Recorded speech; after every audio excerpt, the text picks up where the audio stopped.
성경 아가서라고 하는 이 책은 솔로몬 왕과 시골 처녀인 술람미 여인과의 애틋한 사랑을 통해서 진짜 만왕의 왕이신 예수 그리스도와 그의 신부인 성도와의 깊은 사랑을 노래하고 있는 책입니다. 왕과 시골 처녀라고 하는 도저히 이루어질 수 없는 그 격과 신분의 차이에도 불구하고 왕이 오히려 그 여인을 흠모하고 갈망함으로 시작된 그들의 사랑은 마침내 꽃을 피우게 되어 아름다운 부부의 연으로 나가게 되죠. 하늘의 영광을 가지신 왕이신 주님의 우리를 향한 그분의 갈망과 헌신으로 시작된 그 사랑이 마침내 어린 양의 혼인잔치가 되어서 정말 아름다운 열매를 맺고 이어서 영원한 나라로 이어지게 될 놀랍고도 황홀한 그 복음을 그 안에 담고 있는 정말 영광스러운 책입니다. 더 놀랍고 정말 생각할수록 황홀한 것은 그 사랑의 이야기가 다른 사람의 이야기가 아니라 주님과 바로 우리들의 사랑 이야기라고 하는 것이죠. 그래서 이 놀라운 구속의 아름다움을 그 안에 담고 있는 노래라 하여서 이 아가서에 붙여진 영어 이름이 Song of Songs, 노래 중에 으뜸이다, 노래 중에 그야말로 최고의 노래라고 부르는 것입니다. 포도원에서 시작된 솔로몬 왕과 시골 아가씨의 풋풋한 사랑이 기나긴 겨울을 지나고 또 역경의 시간들을 지나가면서 이제 그 사랑이 아름답게 꽃을 피고 드디어 결실하려는 듯이 비둘기 소리가 온 사방에서 들려옵니다. 아가서 2장 10절부터 12절의 말씀, 나의 사랑하는 자가 내게 말하여 이르기를 나의 사랑 내 어여쁜 자야 일어나서 함께 가자. 겨울도 지나고 비도 그쳤고 지면에는 꽃이 피고 새가 노래할 때가 이르렀는데 비둘기의 소리가 우리 땅에 들리는구나. 도저히 이루어질 수 없을 것 같았던 이 연인의 사랑, 희비가 엇갈리는 크고 작은 여러 많은 문제와 역경을 이겨내고 이제는 포도원에도 꽃이 피고 새소리가 들리고 포도 열매가 송글송글 열매를 결실하듯이 연인의 사랑도 무르익어 갑니다. 이어지는 13절의 말씀, 무화과 나무에는 푸른 열매가 익었고 포도나무는 꽃을 피워 향기를 토하는구나. 나의 사랑 나의 어여쁜 자야 일어나서 함께 가자. 포도원에 온갖 꽃이 피고 열매가 연그러지듯 이 연인의 사랑도 최고조의 절정에 이르면서 드디어 행복한 동행이 시작됩니다. 나의 사랑 나의 어여쁜 자야 일어나서 나와 함께 가자. 기나긴 어려운 시간들을 함께 이겨내며 달려왔던 그 시간들, 서로 안에서 더욱 아름다움을 발견하게 된 소중한 연인이 드디어 손을 잡고 함께 일어나서 저들의 행복한 축제 행진을 시작하려고 하는 것이죠. 그런데 바로 이때 포도원에 큰 위기가 찾아왔습니다. 갑자기 작은 여우들이 출현한 거예요. 작은 여우들로 인해서 포도원이 서서히 보이지 않게 점점 허물어지는 그런 위기를 맞게 되고 이로 인해서 행복한 연인의 동행에도 더불어 위기가 찾아오게 된 것입니다. 성경에서 포도원은 항상 교회 내지는 가정을 상징하고 있습니다. 크고 작은 어려움들을 함께 헤쳐가며 함께 호흡하고 함께 동거하는 가족들이 모여있는 이 소중한 가정이라고 하는 공간, 그리고 주의 사랑을 힘입고 성령 안에서 하나 된 믿음의 성도들이 모여있는 교회를 상징한다는 거죠. 그래서 오늘의 말씀은 가정 포도원 또는 교회 포도원의 이야기를 함께 접목해서 적용해 보면 여러분에게 유익이 될 것 같습니다. 하나님이 이 세상에 세우신 가장 아름다운 두 가지의 제도가 있는데 첫 번째는 가정이고 두 번째는 교회입니다. 그런데 조용히 우리가 살펴보면 최근에 가장 위기를 맞고 있는 두 기관이 또한 가정과 교회가 아닐까 하는 그런 생각을 해봐요. 가정에 그리고 교회에 왜 위기가 찾아왔을까요? 오늘 본문 아가서는 작은 여우들 때문이라고 우리에게 들려주고 있습니다. 아가서 2장 15절의 말씀에 우리를 위하여 여우 곧 포도원을 허는 작은 여우를 잡으라. 우리의 포도원에 꽃이 피었습니다. 포도원을 허는 것이 그 주범이 누구냐면 다름 아닌 여우들이라는 거예요. 그런데 여우는 여우인데 작은 여우들이라는 거예요. 별로 심각하게 생각되지 않아서 평상시에 대수롭지 않게 대해왔던 지극히 작은 그 여우와 같은 작은 문제들이 오히려 포도원을 허는 주범들이 되더라고 하는 거죠. 의외로 큰 문제에 대해서 사람들이 함께 힘을 모아서 승리하고, 의외로 큰 역경은 함께 서로를 붙들어주며 기나긴 겨울도 지나가는데, 의외로 작은 문제들에 의해서 서로가 무너지는 경우가 굉장히 많더라고 하는 거죠. 본래 팔레스타인의 광야에는 많은 여우들이 기식하고 있었다고 하는 것을 우리가 성경을 통해서 우리가 알 수 있어요. 성경 사사기 15장을 보면 삼손이라고 하는 장사가 무려 여우 300마리를 잡아다가 꼬리와 꼬리를 묶어가지고 그 꼬리와 꼬리의 연결부에 불을 붙여가지고 블레셋의 밭에 풀어놓는 장면이 기록되어 있어요. 이스라엘의 원수인 블레셋에게 복수하려고 삼손이 여우들을 잡아다가 무려 300마리를 잡아다가 꼬리와 꼬리를 묶어가지고 불을 붙여가지고 블레셋 밭에 풀어놓은 것입니다. 그러다 보니까 여우들이 타들어가는 그 몸뚱이의 열기 때문에 이리저리 날뛰면서 블레셋의 밭을 모두 파헤쳐놓고 곡식단을 태워버립니다. 이때 다른 여우들보다 더 날뛰면서 온몸을 불태우는 그 여우에게 주는 상이 뭐예요? 여우 주연상이에요.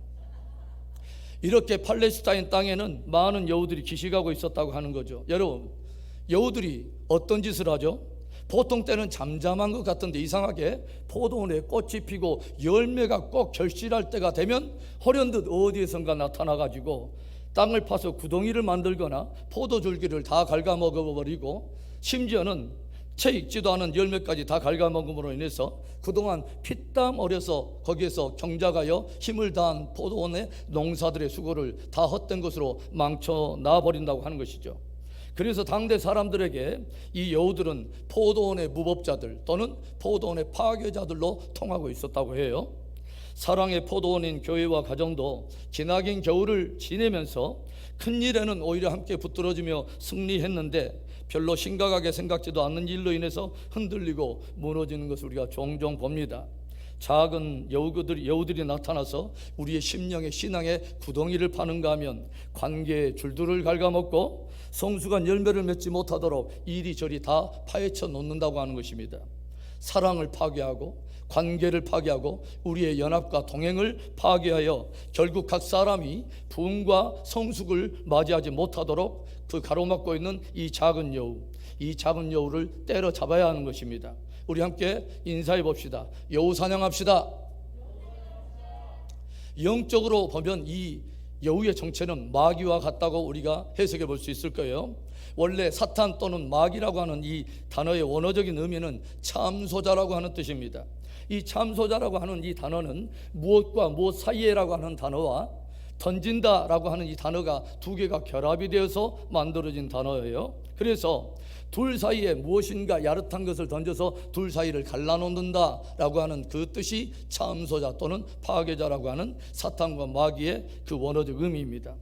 하나님께서 말씀해 주시는 저와 여러분이 가지고 있는 고유하고 새로운 보배로운 정치성을 다 왜곡시켜버리고 우리의 생각과 양심에 오히려 이간질하여 주님과 우리 사이를 갈라놓으려고 한다고 하는 것입니다. 또 서로의 관계 속에 무엇인가를 던져서 이상한 감정을 갖게 하여 결국 우리들의 하나됨을 파괴하고 또 행복을 빼앗아가고 가정과 교회 포도원을 허물어가는 이 작은 여우, 포도원을 해치고 있는 작은 여우들을 잡아내서 건강하고 아름다운 가정 포도원, 건강하고 아름다운 교회 포도원을 이루어야 할 줄로 믿습니다. 그렇다면 포도원을 위협하고 허물려 하고는 이 작은 여우의 정체는 무엇입니까? 우리들이 꼭 잡아야 될 여우는 무엇입니까? 첫째로는 비교 의식과 열등감이라고 하는 작은 여우를 잡아야 합니다. 아가서 1장 5절과 6절의 말씀, 예루살렘 딸들아 내가 비록 검으나 아름다우니 게달의 장막 같을지라도 솔로몬의 휘장과도 같구나. 내가 햇볕에 쬐어서 거무스름할지라도 흘겨보지 말 것은 내 어머니의 아들들이 나에게 노하여 포도원지기로 삼았음이라. 나의 포도원을 내가 지키지 못하였구나. 여러분, 여자분들에게 한번 물어볼게요. 여자분들이 가장 민감하게 생각하는 것이 무엇입니까? 여자분들이 한번 말해보세요. 바로 피부입니다. 그래서 여자분들은 가장 소중하게 여기는 것, 심지어 아주 보배로운 그런 것들도 다 어디에 양보하냐면 피부에 양보해요.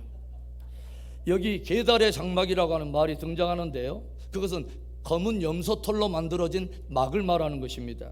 그래서 피부가 하얗고 뽀얀 수도의 예루살렘 아가씨들 앞에서 이 시골 처녀 술람미가 나는 비록 검으나 나는 아름답고 나는 내 피부는 게달의 장막 같을지라도 솔로몬의 휘장과도 같구나 라고 의기양양하게 겉으로는 항변해 보지만 예루살렘 그 여인들의 흘겨보이는 따가운 시선 앞에서 한없이 작아 보이는, 한없이 작아지기만 하는 술람미 여인의 이 열등감을 우리가 엿보게 된다고 하는 거죠. 겉으로는 의기양양하게 항변을 해요. 그래, 당신들은 흰 피부를 가지고 있고 나는 검은 피부를 가지고 있지만 흰 피부와 검은 피부는 서로 틀린 것은 아니야. 다양할 뿐이야. 우수하고 열등한 것은 아니지. 사실 나도 당신들처럼 예루살렘 수도에서만 수돗물 좀 먹고 태어나기만 했더라도 나는 훨씬 다른 피부를 가지고 있었을 거야. 나도 피부 관리하고 당신들처럼 네일 아트샵 좀 다닌다면 나도 이렇게 염소가죽 같은 이런 피부를 갖지는 않았을 거야. 당당하게 나서봅니다. 그러나 저 밑바닥에서 송글송글 올라오는 그 열등감은 어쩔 수 없다라고 하는 말이죠. 이어지는 말씀이 뭐냐면 내 어미의 아들들이 나를 놓아여 포도원지기를 삼았습니다.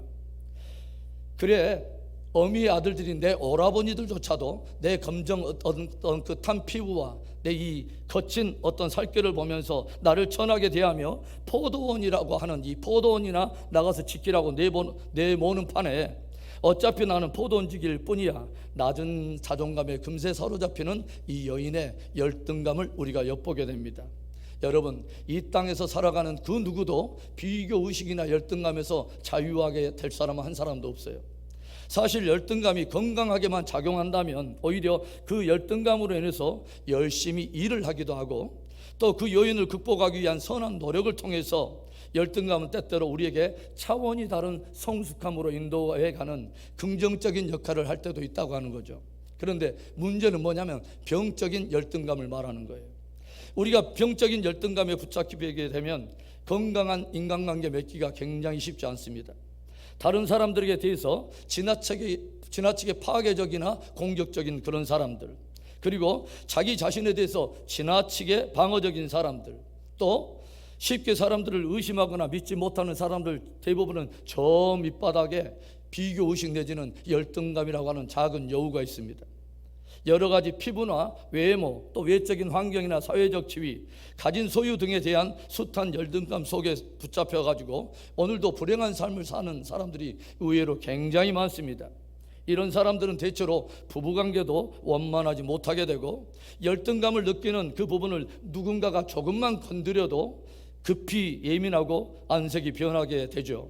그리고 금세 참수하거나 비아냥거리는 그런 사람이 되어버리고 맙니다. 그래, 당신은 예루살렘 사람이니까. 그래, 당신은 피부가 하얘니까. 그래, 당신은 가진 것이 많기 때문에. 그리고 금세 스스로는 낮은 자존감으로 급기야 추락하고 만다고 하는 것이죠. 여러분, 그렇다면 어떻게 하면 이 비교의식과 열등감이라고 하는 작은 여우를 우리가 잡을 수 있을까요? 그것은요, 예수님이 당신의 사랑 안에서 우리를 바라보는, 그분이 우리를 바라보는 그 정체성과 아름다움을 깊이 아는 것입니다.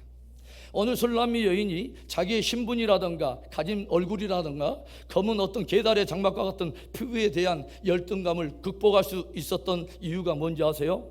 솔로몬 왕이 자기에게 들려준 그 사랑의 고백을 깊이 있게 받아들이기 시작하면서부터 극복이 일어났다고 하는 것이죠. 계속해서 솔로몬 왕이 여인을 통해서 고백해서 들려주는 사랑의 고백이 뭔지 아십니까? 1장 14절과 15절의 말씀을 봅니다. 나의 사랑하는 자는 내게 엔게디 포도원의 고베라 송이로구나. 내 사랑아, 너는 어여쁘고 어여쁘다. 내 눈이 비둘기 같구나. 솔로몬 왕이 시골 처녀, 검은 피부를 가지고 있는, 스스로 열등감에 사로잡혀 있는 이 시골 처녀에게 무엇을 고백해 주냐면, 너는 나의 사랑하는 자로서 어여쁜 고베라 송이와 같구나. 참으로 너는 어여쁘구나. 나를 바라보는 너의 눈빛은 비둘기 같구나. 끊임없이 칭찬을 해줘요. 모든 여인들이 우러러보는 그 솔로몬 왕이 진실한 마음을 다해서 고백해오는 그 사랑의 언어들을 여러분 조용히 한번 아가서를 통해서 보십시오. 얼마나 벅찬 감동으로 황홀한 고백을 하고 있는가. 여러분, 조용히 그 솔로몬 왕의 고백을 보면 이 여인의 아름다움을 부위와 각을 떠가지고 아주 우리들이 민망할 정도로 그렇게 사랑하는 고백을 담아서 고백하고 있더라고 하는 거예요. 사탄은 우리를 참소하려 하고 사람들은 외모로 사람을 비교하며 흘기며 바라보는데, 진정 솔로몬 왕은 너는 고베라송이로구나, 너는 진짜 어여쁘구나, 비둘기 같구나 라고 칭찬하며 사랑의 고백을 들려주더라고 하는 거죠. 모든 사람들은 우리들을 참소할지라도 예수님은 당신의 십자가 안에서 구속하신 저와 여러분을 바라볼 때에 내 사랑, 내 신부야, 너는 어여쁜 고베라송이 같구나, 참으로 아름답구나, 네가 나를 바라보는 눈빛 하나만으로도 나를 홀릴 만큼 너의 눈빛은 사랑스러운 비둘기 같구나 라고 고백에 들려주신다고 하는 것입니다. 깊은 내면에 우리를 찾아와서 나를 무너뜨리려 하고 사랑을 무너뜨리려 하는 이 열등의식과 이 비교의식이라고 하는 작은 여우를 잡는 방법은 딱 하나입니다. 나를 정말 사랑하시는 주님의 그 사랑의 눈빛으로 나의 정체성을 다시 한번 새롭게 인식하고, 주님이 나를 누구라 하는가, 주님이 십자가를 통해서 나를 바라보는 내 삶의, 내 영혼의 가치를 얼마만큼 두고 얼마만큼 아름답다 하시는가 하는 그분의 고백을 우리가 믿음으로 붙드는 것입니다. 사랑 안에서 솔로몬 왕이 말하는 정체성을 듣고 거기에 알고 거기에 반응하기 시작하면서 그 여인이 이제는 비교의식과 열등감을 극복하면서 당당하게 고백하고 있는 말이 무엇입니까? 2장 1절의 말씀에 나는 샤론에 수선하여 골짜기의 백합화로다. 나는 나의 사랑하는 그분 앞에 샤론의 수선화도 같고 골짜기에 핀 백합화도 같다라고 당당하게 이제 고백하고 있는 것을 보게 돼요. 예루살렘 여자들아, 너희들은 나를 게달의 장막 같은 피부 좀 가졌다고 이렇게 홀대하며 외모적인 환경과 조건을 가지고 비교하면서 나를 굉장히 흘겨보지만, 예수님이 나를 바라보시는 그 정체성이 진짜 나의 실제 정체성이라고 하는 것을 고백하고 있다고 하는 거죠. 나는 너희들이 생각하는 것처럼 그렇게 홀대받을 만한 존재가 아니야. 내 진짜 가치는 주님만이 알고 계셔. 모든 물건이 치르는 값을 통해서 그 물건의 가치가 인정되듯이 나와 여러분을 위해서 하나님께서 그 아들을 치러내셨다면 저와 여러분의 인생은 예수님짜리인 것입니다. 나는 주님께 꽃을 피우는 사론에 수선하여 아무도 찾아오는 골짜기에서도 오직 주님께만 꽃을 피우는 나는 골짜기의 백합화야, 당당히 선포하고 있는 이 여인의 고백을 우리가 들을 수 있어요. 여러분, 오늘 나의 행복을 빼앗아가는 그 작은 여우가 혹여 열등감과 비교의식 속에서 찾아오지는 않습니까? 주의 포도원인 가정과 교회의 아름다운 연합과 부흥을 빼앗으려는 이 작은 여우, 비교의식과 열등감이라는 것은 이 작은 여우를 모두 잡아다가 꼬리마다 성령의 불을 넣어서 다 태워버리고 아름답고 건강한 가정 포도원, 교회 포도원을 이루게 되는 저와 여러분이 되기를 주의 이름으로 축원합니다. 오늘 포도원을 위협하고 있는 여우가 뭐예요? 사랑의 포도원을 지키기 위해서 우리가 꼭 잡아야 될 작은 여우, 두 번째는 단절과 고독이라고 하는 작은 여우를 잡아내야 됩니다. 아가서 3장 1절과 2절의 말씀, 내가 밤에 침상에서 마음으로 사랑하는 자를 찾았노라. 찾아도 찾아내지 못하였노라. 이에 내가 일어나서 성 안을 돌아다니며 마음에 사랑하는 자를 거리에서나 큰 길에서나 찾으리라 하고 찾으나 만나지 못하였노라. 오늘 말씀을 보면 이 아가씨의 사랑하는 연인, 그 남자가 어떤 이유에서인지 알 수는 없지만 잠시 그녀에게서 떠나 있었던 것 같습니다. 그래서 순간적이지만 이 여인은 홀로 있다고 하는 고독을 깊게 느끼고 있어요. 여러분, 고독은 사랑의 위기를 가져옵니다. 그래서 정말 함께하고 싶은데 그 홀로 있는 고독이 깊어지고 시간이 흘러가면 그 여인의 마음에 서운한 마음이 찾아오고 서서히 사랑하는 연인에게 마음을 닫게 되는 그런 위기가 되더라고 하는 거예요. 아가서 3장 5절의 말씀에 예루살렘 딸들아, 내가 노루와 들사슴을 두고 너희에게 부탁한다. 사랑하는 자가 원하기 전에는 흔들지 말고 깨우지 말지니라. 깊어지는 고독 속에 이 여인이 그 상한 마음에 무엇이라고 말합니까? 이제는 사랑하는 자가 먼저 원하기 전에는 나를 흔들어 깨우지 말라는 것입니다. 고독한 내 마음도 몰라주는 그 사람이 서운하다는 거죠. 그래서 이제는 그 사람이 나를 원하기 전에는 나도 마음을 닫겠다는 거예요. 나를 흔들지 말고 깨우지 말라는 거죠.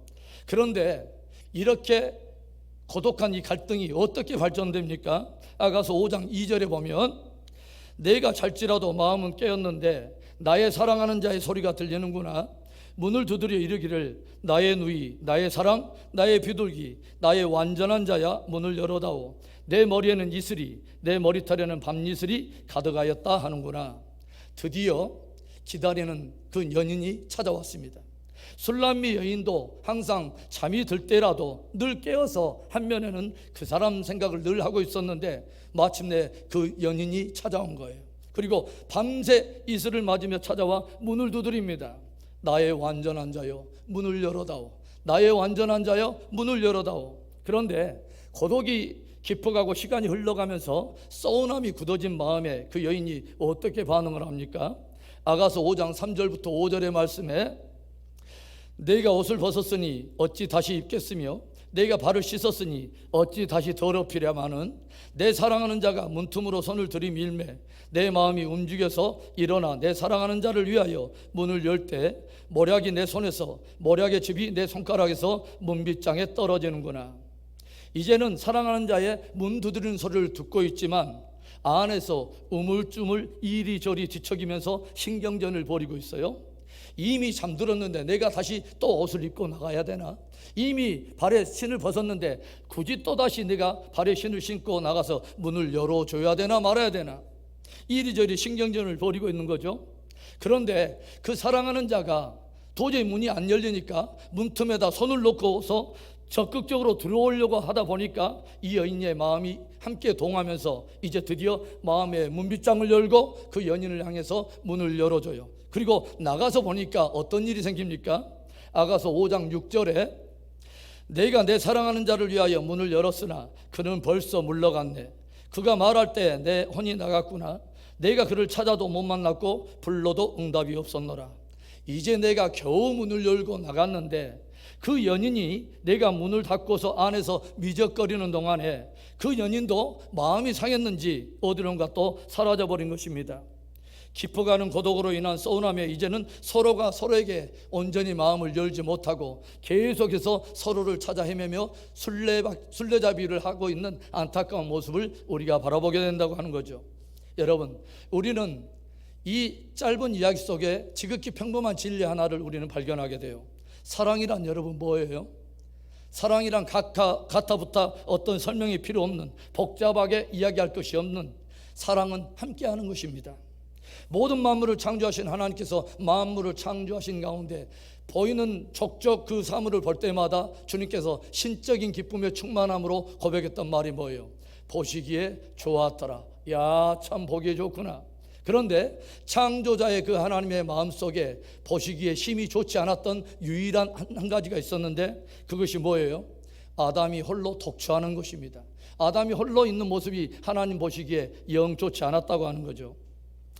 아담이 홀로 있는 것이 하나님 보시기에 좋지 않았을 뿐만 아니라 우리가 성경을 보니까 하와 역시 아담과 떨어져서 고독해 있는 시간, 홀로 있는 시간에 누가 찾아옵니까? 사탄이 찾아오죠. 홀로 있는 고독의 시간에 사단이 빌미를 틈타서 찾아왔다고 하는 거죠. 그리고 사단이 찾아와서 그녀를 미혹하게 되고 결국은 선악을 알게 하는 실과를 따먹고 결국은 범죄하게 되었다고 하는 것입니다. 하나님이 세우신 가정과 교회라고 하는 이 포도는 서로가 하나됨을 힘써 지킬 때에 아름답고 강건한 공동체가 되는 것입니다. 옷을 벗었다면 다시 기꺼이 옷을 차려입고 누군가를 향해서 문을 열어주는 수고를 기꺼이 해야 하는 것입니다. 신발을 벗었다면 또다시 기꺼이 신발을 신고 적극적으로 문을 열어주는 그런 수고가 우리에게 요구가 된다고 하는 거죠. 밤새 이슬을 맞고 찾아와서 문을 두드리는데 그동안 당신도 내게 이 고독함을 느끼게 해줬으니까 당신도 동일하게 고통 좀 당해보라는 식으로 하면 우리들은 늘 여우 때문에 술래놀이만 계속하면서 인간관계에 성숙함이 없고 친밀함을 한 번도 누리지 못한 채 서로가 그렇게 관계 안에서 탈진되어 가게 될 거라고 하는 거죠.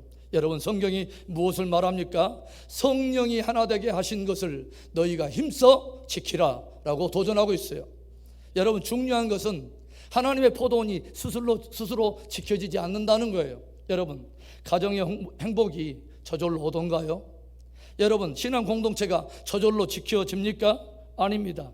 서로가 힘써 지킬 때에 소중한 것이 지켜지는 거예요. 소중한 것은 힘써 지켜야 지켜진다는 말입니다. 경제 용어 중에 여러분 틈새 시장이라고 하는 용어를 여러분 들어보셨을 거예요. 틈새 시장을 공략하라 이런 표도 있잖아요. 그런데 사실 영적으로 볼 때에 사람들의 틈새를 정말 공략하는 데 탁월한 존재가 바로 사탄 마귀인 것이죠. 고린도전서 7장 5절에도 이런 말씀을 우리에게 권면하고 있어요. 서로 분방하지 말라. 다만 기도할 틈을 얻기 위하여 합의상 얼마 동안은 하되 다시 합하라. 이는 너희가 절제 못함으로 말미암아 사탄이 너희를 시험하지 못하게 하려 함이라. 부부관계 안에서도 특별한 목적을 위해서 합의하에 떨어져 있는 그 시간 말고는 항상 함께 있으라고 사도 바울이 권면하고 있어요. 사단 마귀로 틈새 시장을 공략하지 못하도록 그렇게 끈끈하게 연합해 있으라고 하는 것입니다. 마찬가지예요. 신앙 공동체 역시 서로 하나됨을 지키기 위해서 끈끈하게 서로에게 연합되어 있어야 이 마귀가 틈타지 못하고 이 포도원이 강건하게 행복하게 지켜진다고 하는 거예요. 우리 한번 옆에 사람의 인사 한번 나눠봅시다. 하나됨을 힘써 지킵시다. 그리고 이렇게 한번 인사해 보세요. 제가 먼저 열겠습니다. 여러분 이 말씀을 한번 적용해 가지고 주중에 코로나라고 하는 위기 상황이 있지만 여러분 할 수 있는 대로 주변에 있는 분에게 전화로 신방도 한번 좀 하시고 또 가능한 한 서로 또 얼굴과 얼굴을 대면서 티타임도 하시면서 성도 간의 사랑의 교제를 나눠볼 수 있기를 바라요. 여러분 사도 바울이 그의 서신을 통해서 마지막 때에 대한 이야기를 들려줄 때 이런 권면을 들려줘요. 너희는 때가 가까움을 볼수록 모이기를 피하는 어떤 사람들의 습관과 같이 하지 말고 그날이 가까움을 볼수록 너희들은 더욱더 힘써 모이라 라고 우리에게 들려줘요. 오늘 서로에게 적극적으로 문을 열지 못하게 만드는 고독이라고 하는 이 작은 여우를 때려잡아서 서로 하나가 될 뿐만 아니라 여러분의 가정이 그리고 우리 신앙 공동체가 아름답고 건강하고 행복한 공동체를 이룰 수 있기를 주님의 이름으로 축원합니다. 오늘 포도원을 이어가고 있는 그 여우가 무엇입니까? 사랑의 포도원을 지키기 위해서 우리들이 꼭 잡아야 될 여우 세 번째, 냉소와 비방이라고 하는 여우를 반드시 잡아야 합니다. 아가서를 우리가 쭉 읽다 보면 주인공이 아니라 조연처럼 등장하는 세 무리가 있다고 하는 것을 우리가 발견하게 돼요. 예루살렘의 여자들, 그리고 술람미 여인의 오빠들, 그리고 솔로몬 왕이 술람미 여인을 데리고 오도록 보내십을 입은 군사들, 이런 조연들이 등장을 합니다. 그런데 예루살렘 여자들이 처음에는 왕의 총애를 받는 이 시골 처녀인 술람미 여인을 질투하고 시기하면서 얼굴이 검다고 또 피부가 계달의 장막 같다고 그렇게 흘기는 눈으로 냉소적으로 바라보지만 나중에 이 여인들이 점점 변하기 시작하면서 아가서를 통해서 보니까 이 술람미 여인이 고독할 때마다 또 어려움을 당할 때마다 오히려 격려하면서 그녀가 사랑하는 연인과의 행복한 사랑의 행진을 계속할 수 있도록 믿음의 힘을 실어주는 모습을 우리가 발견하게 돼요. 술람미 여인들의 오빠들을 보면 처음에는 조금 무정하다는 생각이 우리가 들었죠. 누이인데도 술람미 여인을 포도원지기로 삼았다고 하는 거죠. 중동 땅, 뜨거운 떼약볕이 내릴 때 쬐는 그 중동 땅에 포도원을 지키려고 남자들이 있는 것이 아니라 누이인 그 술람미 여인을 포도원에 내어서 포도원 지기로 삼았던 이 오빠들의 무정함을 우리가 보게 되죠. 그런데 나중에 이 오빠들이 어떻게 변합니까? 아가서 8장 8절과 9절의 말씀, 우리에게 있는 작은 누이는 아직도 유방이 없구나. 그가 청혼을 받는 날에는 우리가 그를 위하여 무엇을 할까? 그가 성벽이라면 우리는 음망대를 그 위에 세울 것이요 그가 문이라면 우리는 백양목 판자로 두르리라. 아직 어리기만 한 우리의 누이가 깊은 사랑에 빠져가고 있는데 우리 누이가 누군가로부터 청혼을 받는다면 우리는 이제 무엇을 해줘야 할까라고 하는 자기들이 해야 될 어떤 몫을 질문하고 반응하기 시작했다고 하는 거죠.